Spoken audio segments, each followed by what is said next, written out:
lobster farming tree. Traditional values keep us free, but open borders and the resettlement flood bring foreign ways that don't match our blood. Sanctuary cities, welfare for the rest.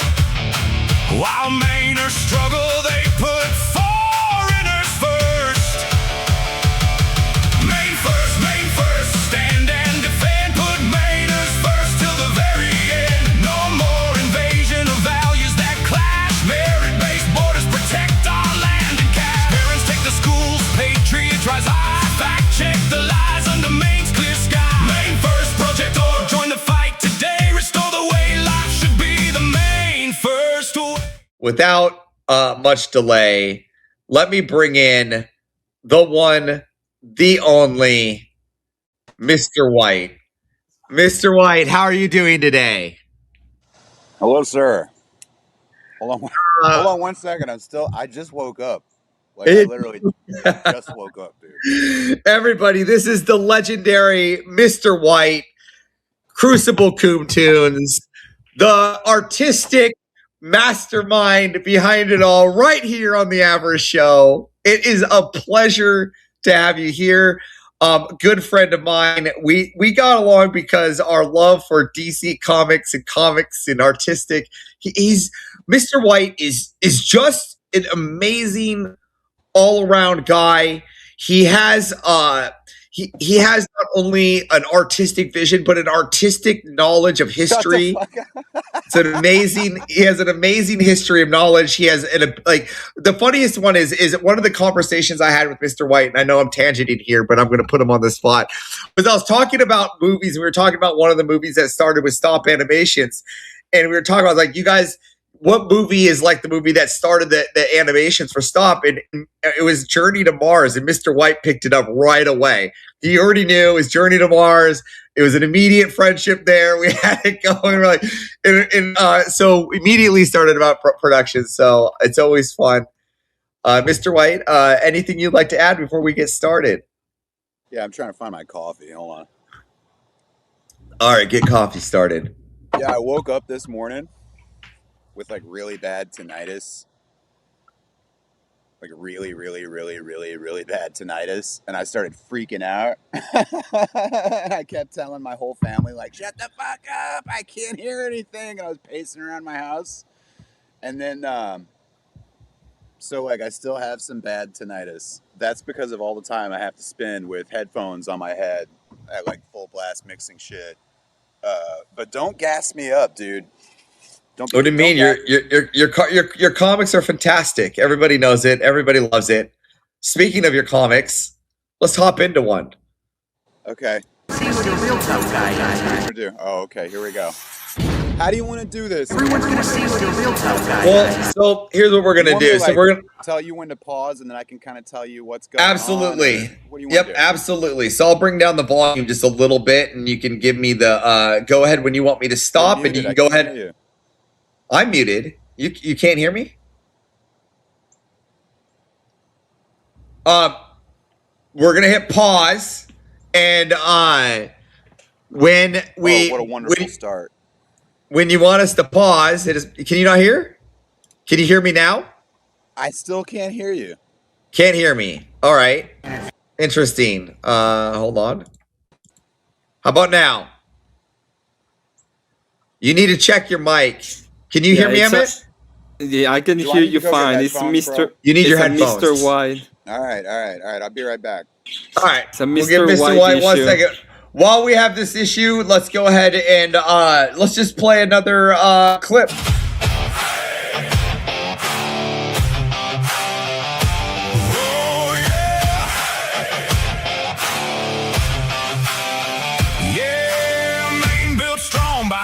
The farming tree.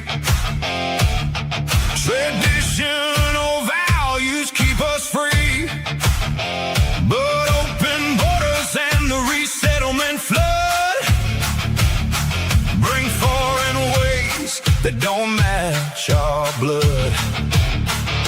Sanctuary cities, struggle, they put foreigners first. Maine first, stand and defend. Put Mainers first till the very end. No more invasion of values that clash. Merit-based borders protect our land and cash. Parents take the schools, patriots rise high. Fact check the lies under Maine's clear sky. Maine first, Project.org, join the fight today. Restore the way life should be, the Maine first way. Hey, can you hear me now? Yeah. Can you hear All me? right, there we go. Yeah, so you're just going to tell me when to stop and when you want to tell the audience what's going on. And we'll go ahead and stop it, and we want to hear what you have to say. You ready? Yeah, let's go. All right, pause it. Pause it right there. Everyone's gonna see who the real tough guy is. All right. So clearly, this is just a rehash of the "You're Not Smarter Than Me" cartoon Yeah. from how long? It was like what, 3-4 months ago, something like that. It was. I know that it came out when we saw it when it released in the car ride when we were in South Carolina, going from South Carolina to North Carolina. Because I remember I watched it with Andrew and Rob in the car. Yeah. So about this, the whole Brian. I'm gonna put something to bed. The whole Brian in the mirror thing. I don't know who it is. There was somebody that I saw like in comment section and chats that was like, "Oh, I'm glad the Crucible took my idea of having Brian talking to himself in the mirror." I don't know who that is. Respectfully, bro. No. The Brian in the mirror thing was mine. I don't pay attention like this. So this is the first time I'm actually coming out and engaging. I don't read enough comments or look at anything or even get enough suggestions like where something like that happens. The punch out thing needed, and this is a good chance for us to get into the idea of the psychodrama behind Superhero, is that I love psychodrama. I think that that's the best, funniest element of any cartoon is seeing somebody have a fucking emotional meltdown. Yeah, like the Dilbert in The Office kind of meltdown. Yeah, and so to me, the only proper way to begin the idea of like a box, and these are Andrew will give me a joke, and that was the joke, was like, dude, he's Glass Joe, he's, that's it, let's do this punch out. And he had a number of suggestions of what he wanted to see in that cartoon, and so I have to find what I can to add to that. And so what I wanted to add to it was like, well, dude, he's got to be trying to gas himself up in the mirror before the fight. That's the only way to do this. And there has to be a threat of what happens if he loses, which I can tell you a little bit of something that didn't make it to that cartoon. It was animated, but we decided, we won't go that hard in the paint.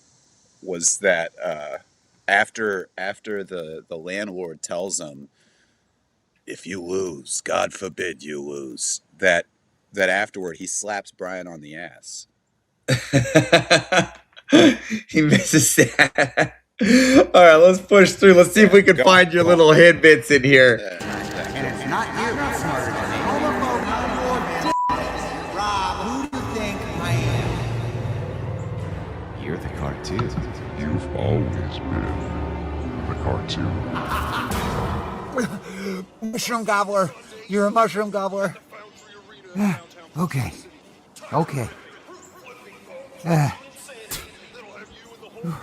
You're okay. Did we mention the master of Pause it right there. So one thing I've never seen anybody bring up is that you'll see here as you hear Mr. Black doing his the radio bit about the monsters. That's a monster truck show, by the way. You can't really tell from the way that it's cut, but he's promoting a monster truck show. And what's going on in the background there is I actually have a metal version of Smokey Man Bad. It's not AI. None of this stuff is AI. None of the music is AI. I had to sit down and record like a metal version of Smokey Man Bad just for it to be something in the background of a monster truck show commercial, knowing full well that it was only going to play for a little bit. I had to do the whole thing. When he says none other than Andrew fucking Wilson, and it bleeps out, you'll actually see that bleep reflected in the radiating lines coming out of the clock radio. And the reason that it's at 841 is that's the closest thing to Bry that I could come up with numerically. Oh, I see. Yeah. will be none other than Andrew fucking Wilson. There it is. We got 12 No, Pakistanis no, involved in tractor trailers. no.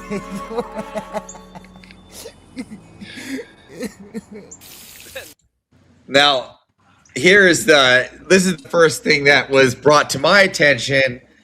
That was in our first conversation, and the first thing that was brought to our attention in the conversation that we had here was one that y'all didn't notice, was that there was actually a question mark in the broken yolk of the egg, part one. And part two, Brian can't even make an egg right. So it's a two-part, if I'm not mistaken here. Right, Mr. White? You're not mistaken. So the broken yolk thing comes from a couple of things. There's like a running gag between me and my wife that I'm better at doing eggs sunny side up than she is, and I had to teach her how to flip an egg without breaking the yolk.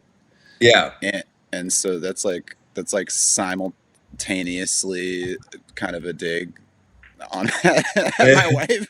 Fantastic. But it is also, a lot of people pointed out, hey, Brian's so dumb he broke the yolk, which is true. That's totally, I'm going for that. But it's also arranged generally in the shape of a question mark. So that's your first question mark in the cartoon is actually in the eggs. And then we're going to get to our second one right away, aren't we? Yes. That's how Rachel Wilson saved the burning cat. I believe it comes right into... it's coming up right there, yeah. You saw it. You saw it right there. So right in the middle, passed right by. We'll rewind, so we can see right here. Right there. Yeah. So right there. We can see the question mark in the smoke. So that's the next question mark in the secret Mr. White package here. In other news, a shocking turn of events, Andrew Wilson will be replacing the traditionally all-female lineup of the annual Folk City Funk Rockathon in City Center. Okay, this so Saturday. about that, go ahead, pause it, because I'm sorry that I keep having to ask you to pause, but you're fine. This is the whole point. We're unpacking it. So many Easter eggs go into each of these cartoons that you would almost have to pause every second if you want an explanation for each of them. In the background there, what he's bringing up about the funk, I think Mr. Black called it the funk over easy. Yeah, TVT. Yeah, it's still early in the morning for me. Yeah, eggs over easy. Is that in I think, what did he call it? The funk, the all-female funk folk Rockathon in City Center this Saturday. Yeah, the Folk City Funk Rockathon. The idea was that, remember the Lilith Fair? The what? The Lilith Fair. Yeah, the Lilith Fair. Yeah, it was like, I think Sarah McLachlan and what was her name? Just a bunch of prattlers. Yeah, a bunch of women. Yeah. And that something like that had been planned, and guess what? It's off. Andrew Wilson's just going to play guitar solos for a couple of hours. So there we go. That's something that's happening in the background. And then another thing that I thought about, possibility that I abandoned, was that was where Shapidler made his first manifesto, was interrupting the Jumbotron at the Folk City Funk Rockathon. Oh, okay. Yeah. So go ahead. It's sure to be just a whole. You Just love the shadow work you do. Oh, hello, me. I almost didn't recognize you. It's you, the cartoon man. I want you to look at what's wrong with that picture. Well, first off, it's the wrong hand. Correct. That's right. So let's start with that, right? Yeah, he's reversed, right? While his head is facing the mirror correctly, he's in silhouette, right?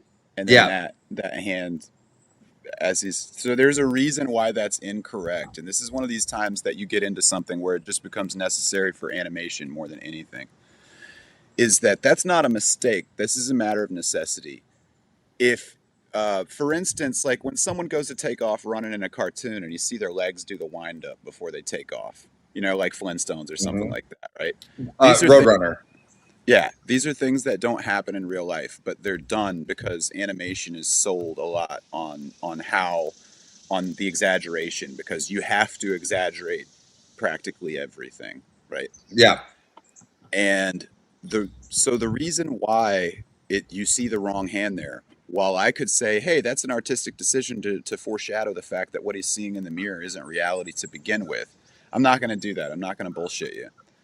The reason for that is I had to take the opposite hand and then leave it there in the silhouette because I really needed you to see the gesture of the one hand reflected in the mirror, right? Yeah.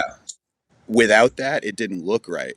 And so I had to make an executive decision of like, okay, let's try without the hand because you can't see the other hand. It's on the other side. Right? Yeah. And let's watch the same scene. And it just didn't sell. It didn't sell. So what you're saying here is not necessarily part of an Easter egg, but more part of animation, like optic illusion to make it more visually friendly for the audience. Right. And the justification for letting it be incorrect like that was that well, what he's gonna see in the mirror isn't real to begin with. So that was kind of an afterthought. Yeah, so logically it aligns. Yeah. You're not smarter than me. You're not smarter than me. You're not me. It's so much we. Except it's true, right? It's true. You're not smarter. You're not smarter than me. And I'm not smarter than you. Aren't you? I love that. It's right there. Two sides of the same polished rock. One talks, the other mocks. What am I? Are you the cartoon? I'm the Shapiddler. You are smarter than me.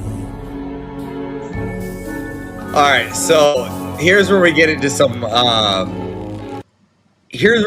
artistic. I don't know if people saw it. This is one of the conversations. I actually called Mr. White because there's certain things where we talk about comics and artistic flavors, and I don't know if you guys caught it, but here's where I caught it. Here's a big switch that you guys, I don't know if you guys in the audience caught it. I did. The theme switch here. So we're gonna move back. He's switching the theme from one Batman genre to a whole nother, and it happens in this place right here. And as we move, you'll move into the Gotham building here. In this genre, this is the flashback to the old style. Here we're going from the old style, animated version, and then Mr. White does this clever thing, and he trips you into the new age, what we know as the Batman movies, to bring the euphoric sense. Very clever, Mr. White. About that, yeah. So the Danny Elfman style music that you're hearing throughout this stuff, there's decisions that you got to make when you're paying homage to something. So Danny Elfman did the music to the Tim Burton Batman films, and there was a woman named Shirley Jackson that did the music to Batman in the Animated Series, and I'm a big fan of both. And Shirley Jackson actually helped Danny Elfman a little bit on conducting his orchestra on the films. This might be boring stuff, right? This is like nerd shit. But then again, Avarice, you're really good at that nerd stuff, ain't you? Yeah, just continue. So coffee. I can work it. Yeah, I've done this before. So I had some decisions to make as to what the music was going to do at different parts. And I do take the music seriously. I'm a home recording guy. And the idea was to try and imitate what would be like a Danny Elfman style score, the type of music for Brian's, for Shapiddler's meltdown here, and that where was I going to go with that? Is okay with Batman the Animated Series? You need that vibe. I decided it worked better to have the Danny Elfman vibe that sells it as Batman a lot faster, because we just got out of his bathroom, dude. We've been in his apartment. We have to sell it as Batman. So the way that's going to happen, aside from him seeing the Shapiddler in the mirror, is going to be your first establishing shot of Gotham City. In this case, it's Crucible City. Yeah, and in this place, you want it to look like something that's going to be iconic, that everybody's going to kind of set the platform. And you, right here, this right here is the moment where you did it. I don't think a lot of people understand it, but right here sets the motion like, oh shit, we're in this. Like in a way that says like this, we're here. Like my euphoria is kicked in. My old Batman animation senses have kicked in, and I'm like, immersion. And then you sold the immersion here. I so good credit on that. So there's a setup as well. Oh, go ahead. There's a setup as well going on here, which is you'll see the WPTL at the top. You got a refresh happening there. You'll see at the top of his tenement that he's living in, the WPTL, which obviously has pushing the limits, right? And in our universe, he's a radio guy. So, well, in his universe, he's a radio guy. Yeah. But in the real world, as we know, in the real world, he is not a radio guy. I don't care what he says. I'm a syndicated radio show host. Yeah. But part of this, and this is something that's been done before, that we've done on Legion of Coom, stuff like that, is now and then you'll see the odd comment of, hey, you're making so-and-so look cooler than they actually are. I like to do that, because you got to build them up to break them down. Yeah. It allows you a little bit of like extra artistic motivation in just telling a story for a second, rather than going, hey, look at this asshole.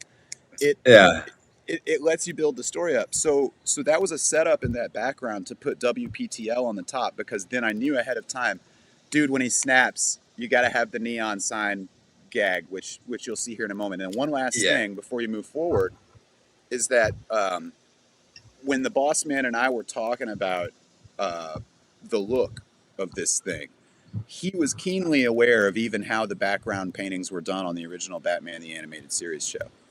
And so I was thrilled to have that conversation with him, is that they were painted on black velvet, usually by a guy named Eric Radomski, who also worked on the real Ghostbusters cartoon, by the way.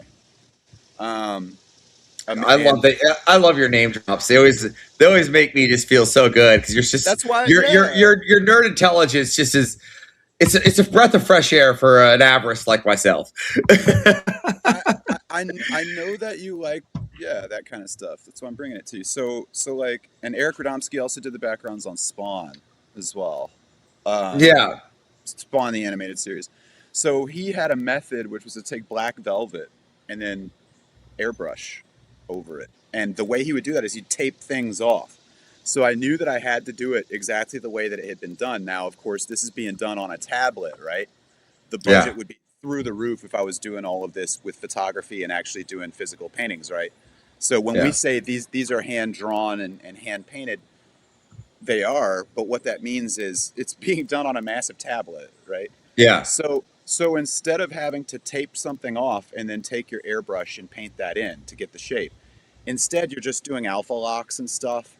Okay. You know, you're taking like your selector tool and doing inversions. And so you start with nothing but a big black square, and then in order to get the buildings, right, you take the red of the sky and you start airbrushing that in. On top of that, lock it off, start airbrushing black. Now you're getting the shapes of buildings. And a lot of this is minimalism, because if you really think about it, when you're doing things in such broad strokes, it has a minimal look. So it has to be as detailed as possible while still being minimal. That's mood. And that was the brilliance of the animated series. It's a fantastic job you did here. But anyway, go on. So now we're getting into that Batman Forever right here. Boom, here we are. It's like crazy. Boom. Crucible City Police Department, what's your emergency? Is this the CCPD? Yes, sir. What's your emergency? I'd like to report a suspicious taco truck parked in... I'm a big fan of the movie Zodiac. I also like the book, to the Robert Graysmith, the novel. Yeah, I know the movie well. It was my high school years.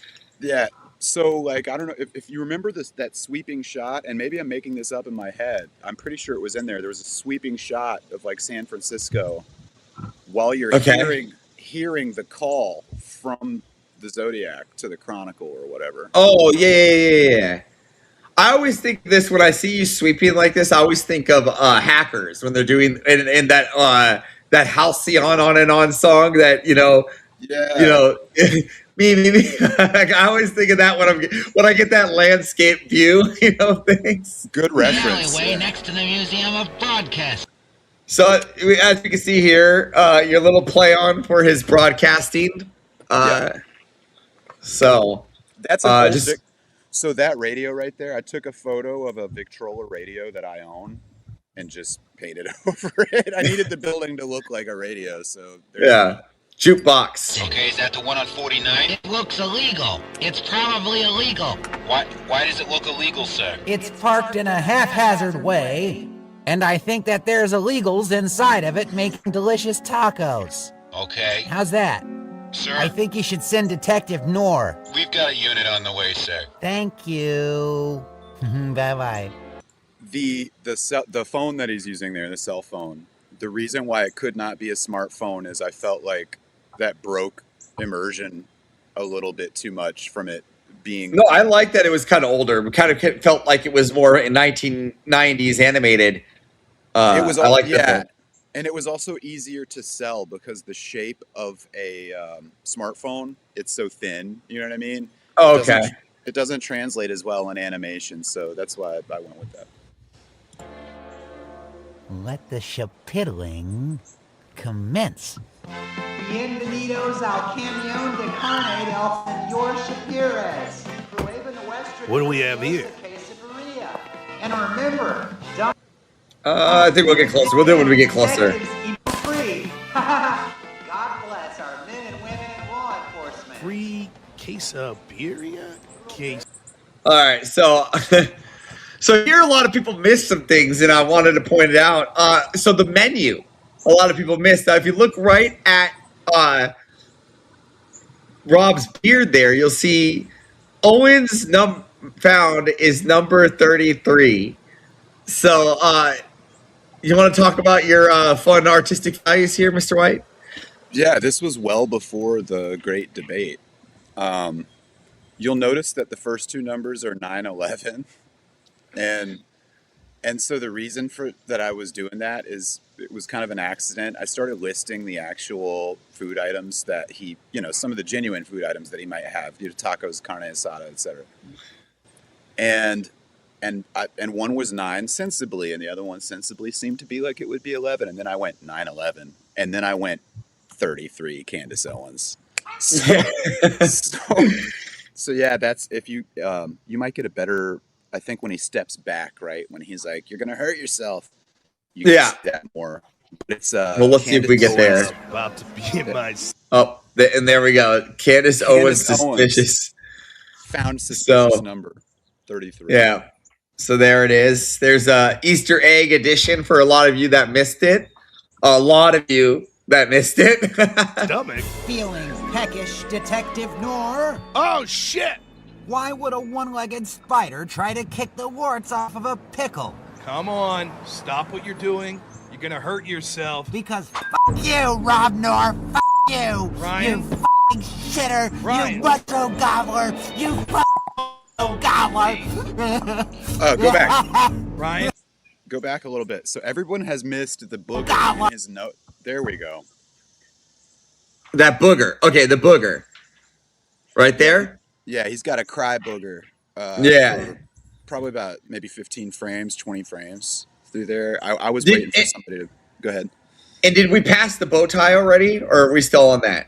No, we'll get no, to we're still good. Okay. Ryan, no. Get in the truck, asshole. I'm just getting word now that a strange boy in theater clothing is holding a law enforcement officer hostage inside of what appears to be Give us a pause real quick. So a little bit of backstory. This has nothing to do with anything, and yet it does. while doing the background for Smoky Manor, not the cave beneath it, for Smoky Manor up above. While doing that, I was watching inside of what appears to be a food truck. There's no Whether word we get this above, time from hold a law on. enforcement officer. Yeah, I got it. There we go. Okay, I was watching the Haunting of Hill House on Netflix. Is that? See, I thought you were watching the Vin Diesel movie, the action one, where he jump like X or whatever, because that looks like the Russian comp that he stayed in on the hill. So check it out. Two things were going on in my head at once. What I was watching had nothing to do, no effect on what I was painting. I just have like a sense memory when I look at this painting right here of what I was doing at the time, which happens a lot, right? Mm-hmm. And it wasn't the house that influenced me. I just wanted to bring up to you how much that show fucking sucks. And as I was painting that house, I remember going through, it probably took 2 or 3 episodes of that stupid show for me to paint the house. And I went, I very rarely groan like out loud. You know how when you laugh and nobody's around, you know something's truly funny because there's nobody to see you laughing. Yeah. I'm just sitting there going, oh God, because the show was so bad while I was painting that. So I just want to tell anybody listening, don't watch The Haunting of Hill House. That is the most woke bullshit. This is JS thinks that's Andrew's actual house. He's been there, so that could be confirmation. Yeah, sure. Good catch. I'm just getting word now that a strange boy in theater clothing is now. holding a lawn. I think a lot of people missed that. Let's just hit that really quick because I want to hit that. It wasn't brought up here on the screen. I don't think anybody noticed or brought it up, but we have, or it was too obvious. We have Destiny here and V up on the screen. So I don't know if any of you guys caught that one, but he has the throwback to the Legion of Coom right up on his screen. So good insertion there. A strange boy in theater clothing is holding a law enforcement officer hostage inside of what appears to be a food truck. There's no word at this time on whether or not he's armed or if the truck itself is a threat. There is SWAT presence, as you can. Good evening, mushroom gobblers. I hate to ruin your rubbernecking, but it's time for a quiz show. Now, I caught this one. I don't know if anybody else did, but now here's where we're fully immersed into the Batman Forever scene. As you can see, the stylistic inside this truck is very like just the chalk colors, I call it. The chalk, really good job at nailing down that Jim Carrey, Joker feel, the immersion. So I want to give Mr. Black some shine here. That's those Jim Carrey poses are. I'm going to give some brief education in animation here, guys. So there's this thing called pose planning and an in-betweening, and the two are reliant on each other.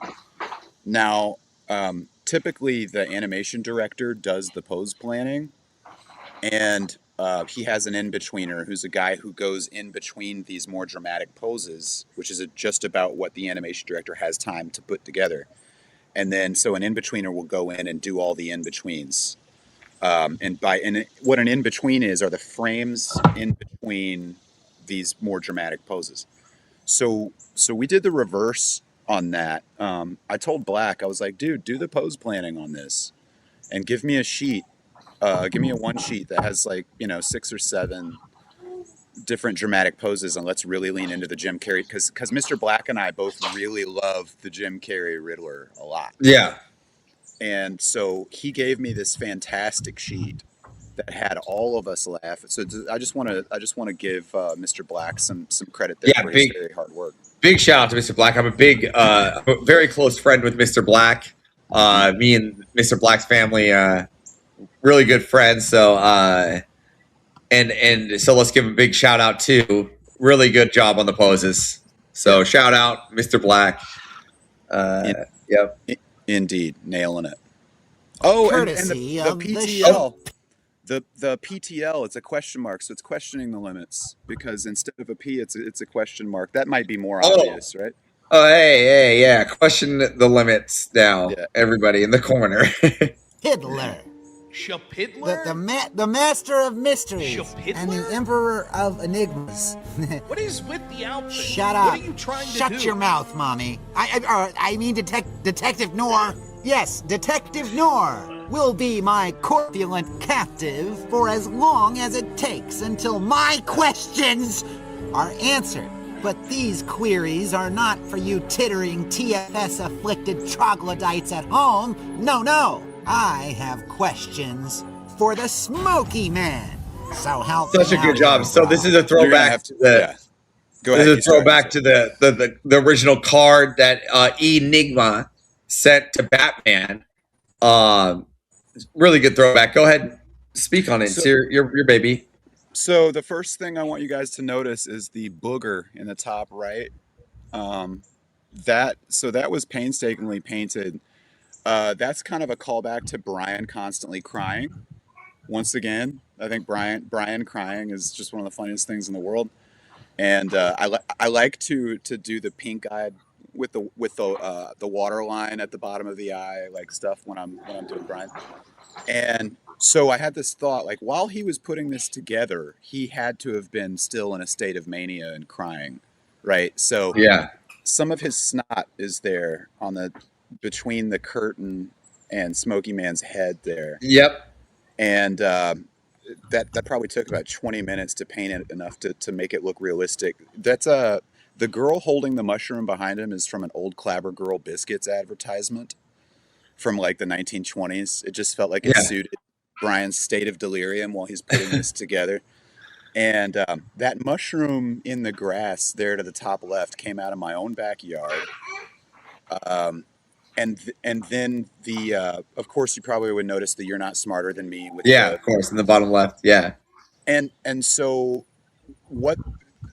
putting this image together was a lot of fun for me, because I had to decide how much how much the Shapidler might know about animation or not. So it had to be kind of good, but it had to be kind of not good too. Yeah. So as you'll see, the movements of the chin waggling while he's talking, you'll see times where it just kind of falls off or goes askew for a moment, like he forgot to pick up the frames on that. And then the cigarette there that's taped to the board, my wife said, "Why didn't you just take a picture of a cigarette and cut it out and just use that?" Because I painted the cigarette.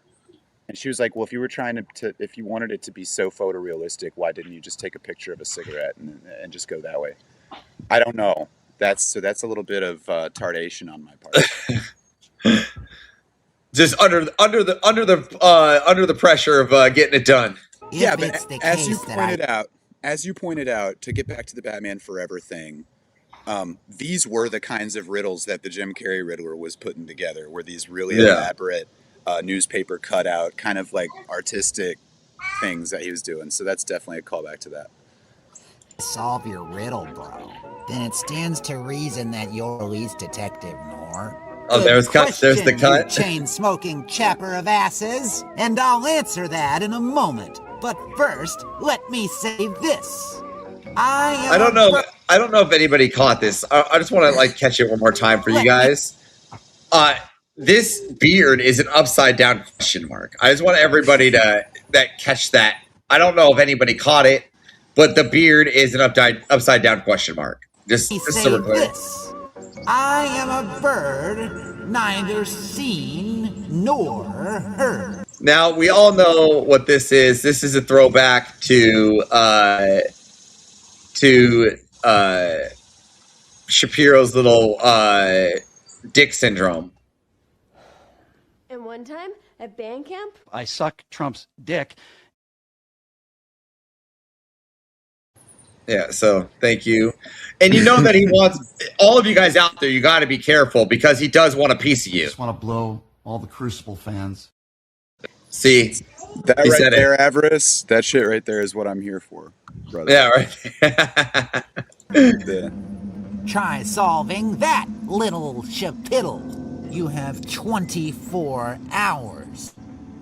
hole. The answer is my dick, Smokey Man. My dick. No, shut up. It's always my dick. No. I have no idea why this guy is obsessed with seeing my penis. Just don't worry about it, Smokey Man. Stay home, enjoy your dinner. That's not. The guy is absolutely obsessed with my penis. No, I'm Who not. the fuck listens to my show every night and calls in only to demand to see my penis? How do I turn this thing off? It's like an obsession with the guy. Come on, My come wife on. hasn't asked to see my penis as much as Brian Shapiro. Oh, right there. We missed it. Yeah, we did. You can go back. Okay. Yeah, right there. Go ahead. So, yeah. So one thing that you guys missed, so because Mr. White was on such a deadline, he forgot to fill in the necktie here of Rob. We can see a missing purple spot. Explain yourself, Mr. White. Yeah, so this is the thing about deadlines. When your work, this cartoon took about 3.5 weeks to make, which is just so everyone has an understanding of how good the Crucible animation department is at what we do, and how efficient we are. Typically, for a lone animator, it averages about a month to a minute of footage, and in this case, you know, we'll usually crank out something around 5 minutes every 2 weeks. This cartoon reflects a lot more effort than that because it had 3.5. Even with that extra time, guys, you're still, there's such a workload that, and this is embarrassing, but it happens. Yeah, I forgot the fill for the left, to the left of the knot of Rob's tie right there. And as you can see, it's the same color as the rest of his shirt because I forgot that fill. Yeah, and a month per minute, I see Legendary saying. Yeah, you can look that up. It's usually about a month per minute. Now that perplexes me, but I'll give you a reason why that's the case. Okay, a lot of animators are union, and they'll be as deliberately lazy as they possibly can in order to get their money in, and their unions in fact may not let them have a turnaround a lot faster than that. So that's one reason for the month a minute thing. There are a few other reasons, animation itself being a really tough craft. A lot of people these days use Adobe products. None of this is made with Adobe. I'm not going to tell you what it's made with. Trade secrets. But a lot of people will take like puppet shapes where they have different instances arranged for these characters and kind of use a mouse, and they'll point and click their way through the animation and the rigging of these characters. That's not what we do here. Now, this is called limited animation, so if something doesn't have to move, then you're using the same part. That's fine. The things that move on it are those things that you're going to draw. So, for instance, here we've got Detective Nora. He's not doing much, but his face has to sell everything he's saying. His hands are tied, so he can't gesture.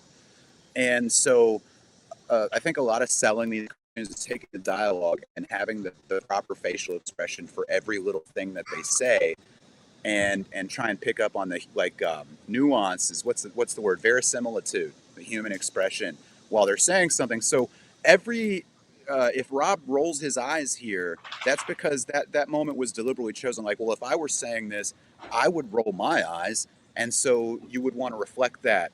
There's little motions of the head that he has, again, because he's so limited. Another thing I want to draw your guys' attention to is that camera that's fixed on Rob. What's it for? Well, the joke here is this. We don't see that angle in this transmission, so clearly Shapidler's not used. It's for his own personal enjoyment.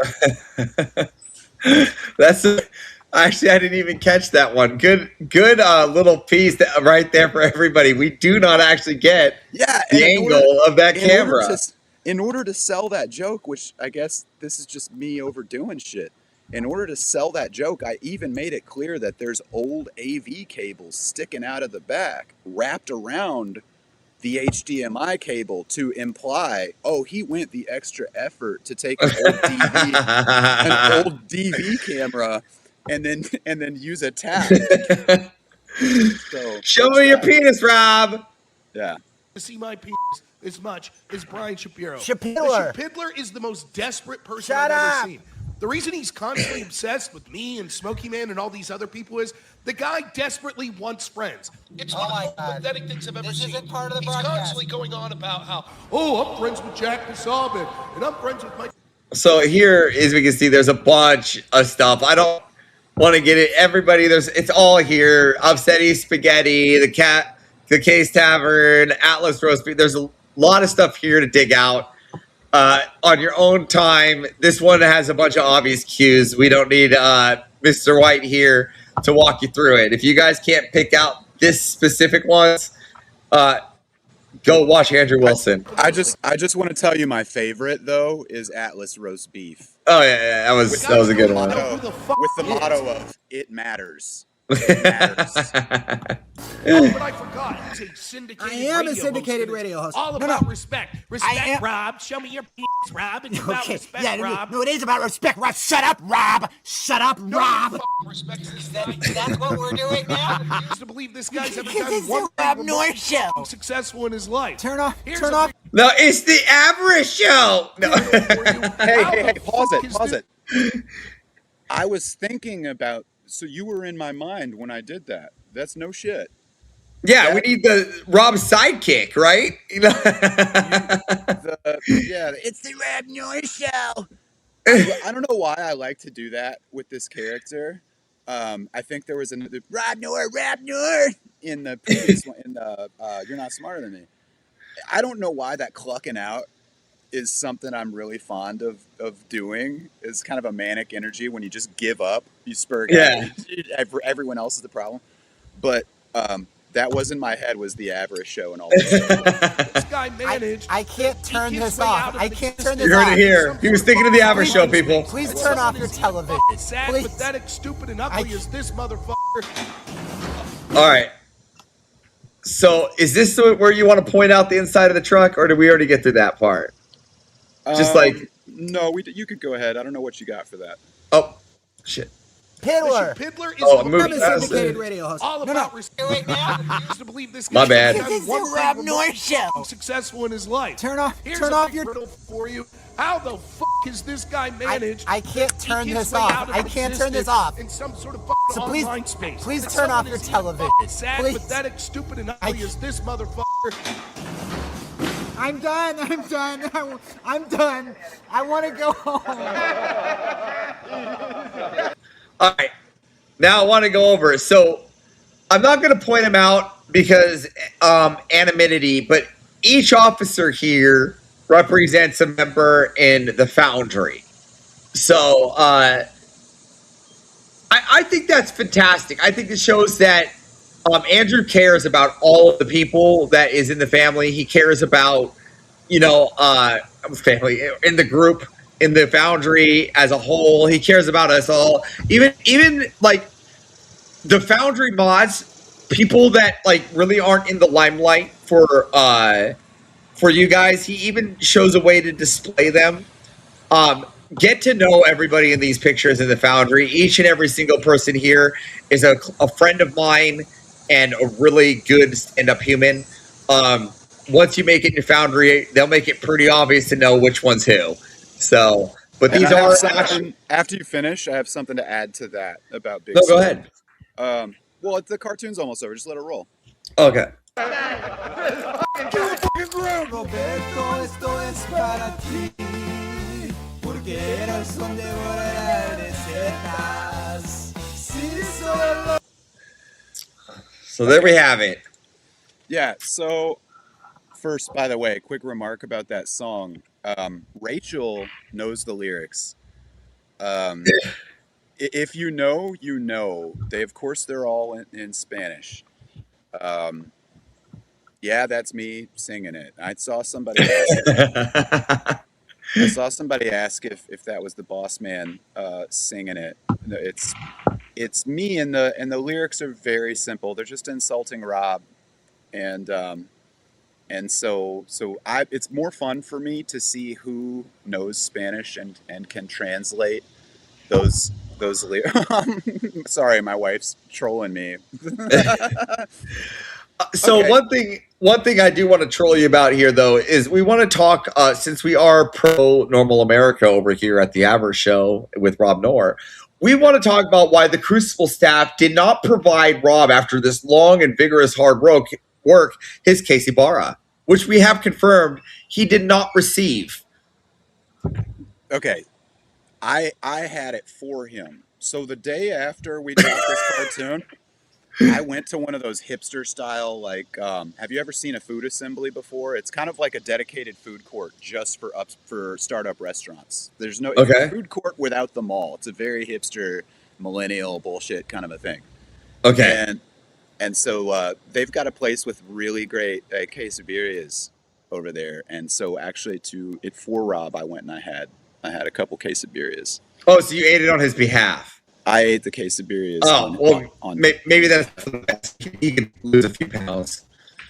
Yeah. So, and now I want to talk about the boss real quick, and kind of how, and this isn't a glazing. I need you guys to understand this is coming from somewhere a lot deeper than that.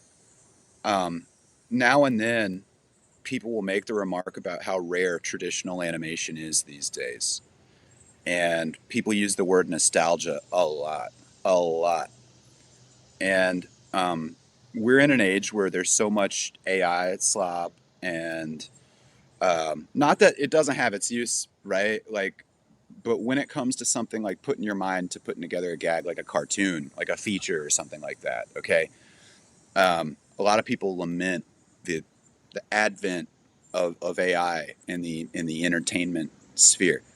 Well, the great thing about Andrew that I want everybody to know is that when I was brought into the Crucible, I was just an animator. I didn't know anything about the debate bro scene, about debates, about any of that stuff. Did any of us really when we got into the Foundry? Perhaps not. But when I first had to introduce myself and my background, and without going into detail, and I won't, but I've worked for a lot of abusive people, and there's a lot of them in the entertainment industry and in animation, especially in animation and in comedy. Like some of the funniest people that you'll think, oh, that's the funniest guy I ever saw. You should see him during a coffee break when he's yelling at you.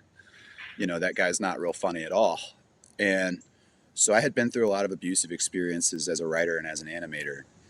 And so I explained all this to him, and he was very genuine and had a really good understanding of the history of animation, and he knows a lot more than he lets on about some of these things. And he made it clear to me, as much as I made it clear to him, that he was kind of saving me from drowning, because a lot of animators are out there drowning. And I told him, this is like grabbing onto a ship in the night and being pulled out of the water suddenly and being taken on an adventure and having your life saved, in a way, because the care and the respect that he has for things being done the way that they were done in the 20th century is so much that I wish more people knew that, as far as I can see, he's the only guy with the numbers that he has that is promoting this art form. And that has, if you think about it, that has nothing to do with advancing the cause of good debate or even politics. That's actually a contribution to the arts and a preservation of the arts. I know that sounds like a lot of Greek salad. Well, no, it goes towards what we're actually going towards, which is conservatism, right? We have things to conserve. We have things that are important to us. We have a foundation. And again, that's where me and you, we always get along, right? Because we always talk about the foundations and the foundation of the comic book and the arcs and how they relate to the actual core material. I think that's what it all comes down to, is being true to yourself. Or in like I said, with that small reel with that Marine soldier, it comes down to the integrity of it all. Again. Integrity can sometimes be your worst enemy, because the faster you hold to it, the more that's like a part of your MO, the more that's part of your MO, it can get in your way, right? Integrity. My integrity is keeping me from doing this or from doing that. So, you know, everything in moderation. But I think when it comes to like preservation of the arts, and Paulie Shortcuts there, how you doing, Paulie? Had made a remark about the rarity of, I guess, what we'll call integrity in animators and creatives these days, right? We have like so much woke shit and a lot of witch hunts and stuff that go on in the entertainment field. But more important is the guarantee that I make to the American worker. I want your truck to help you get the job done. I want your cruiser to get out there safely so you can clean up the streets. And I want your kids to be safe when you take them for a ride. Thanks, Ray. Thank you, son. The name's Zelensky. I make car parts for the American working man because that's what I am, and that's who I care about. Drive on down to Zelensky's, the auto parts king. He seems like a nice guy. Thank you, Vic, for the donation and the chaos attack. Continue on. That's my favorite line from Tommy Boy, by the way. It's my favorite I want too. your kids to be safe when you take them for a ride. Because it's such to me that's like it's just like it's the epitome of the snake. The snake in the well or whatever, or you're gonna say like this, like that, the wolf in the herd, right? The wolf in the sheep's clothing. It's like he is trying to portray, all American values, and if you know him for what he actually is in the movie, he's just all he cares about is himself. He doesn't care about anything. That's right. And that's okay. That's a good way to get through business too, right? Because as we know, he doesn't lose in the end, right? Dan Aykroyd's fine at the end. It's Rob Lowe that has the issues. It's not Dan Aykroyd. That's the problem.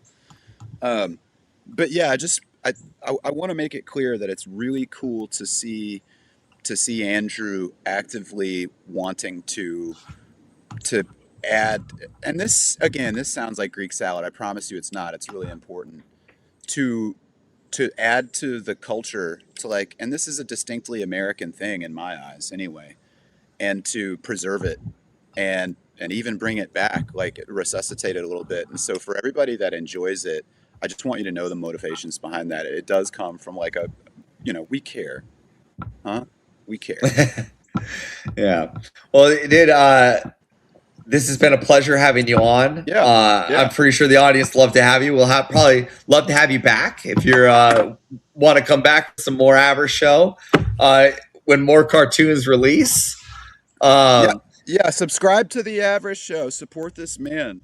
Support this guy. Yep. So we'll go on to closings, but thank you very much for coming up, and we'll see you again shortly, Mr. White. I'm out, buddy. Love it. This is the Avarice Show. It's not the Rice Act Show. This is my favorite show because it is my show. If this was your show, you'd probably like it more. But maybe that's just because it was your show, but it's not your show. It's the Avarice Show.